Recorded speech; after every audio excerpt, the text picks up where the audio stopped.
Naisip mo na ba kung bakit ang mga nagsisinungaling, nanlilinlang o maging ang mga nananakit ng kapwa ay tila mas maginhawa ang buhay? Nagmamaneho sila ng mga mamahaling sasakyan, nakatira sa malalaking bahay at ginagawa ang anumang gusto nila, samantalang ang matapat, masipag at may takot sa Diyos ay nahihirapan sa buhay. Ito ba ang kawalan ng katarungan ng mundo o may iba pang paliwanag? Sa totoo lang, ibinunyag na ng Biblia ang katotohanan. Sa awit 7:23:3, sinabi ni Asaph, "Sapagkat ako'y nanaghili sa hambog nang aking makita ang kaginhawahan ng masama.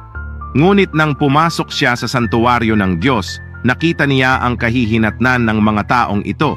Ang tila kasaganaan nila ay umaakay sa kanila patungo sa pagkawasak." Sinasabi ng Biblia, sapagkat ang pag-ibig sa salapi ay ugat ng lahat ng uri ng kasamaan, na sa pagnanasa ng iba ay nangasinsay sa pananampalataya at tinuhog ang kanilang sarili ng maraming mga kalumbayan.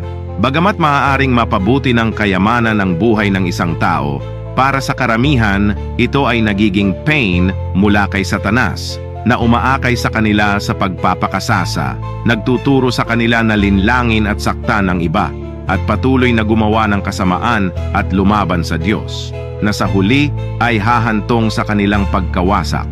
Katulad ni Judas, na sumunod kay Jesus ngunit ipinagkanulo siya dahil sa pag-ibig sa pera, na isinumpa ng Diyos at namatay dahil sa pagkabiyak ng kanyang tiyan.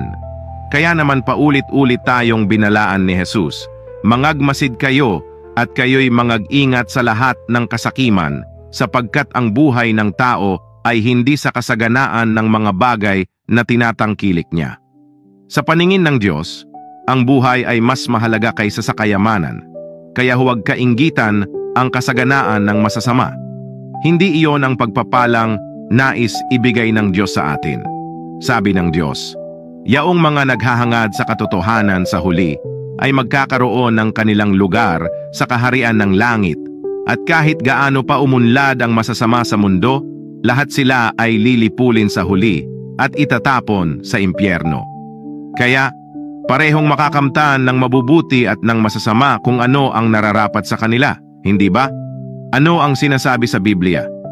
"Ang aking gantimpala ay nasa akin, upang bigyan ng kagantihan ang bawat isa ayon sa kanyang gawa."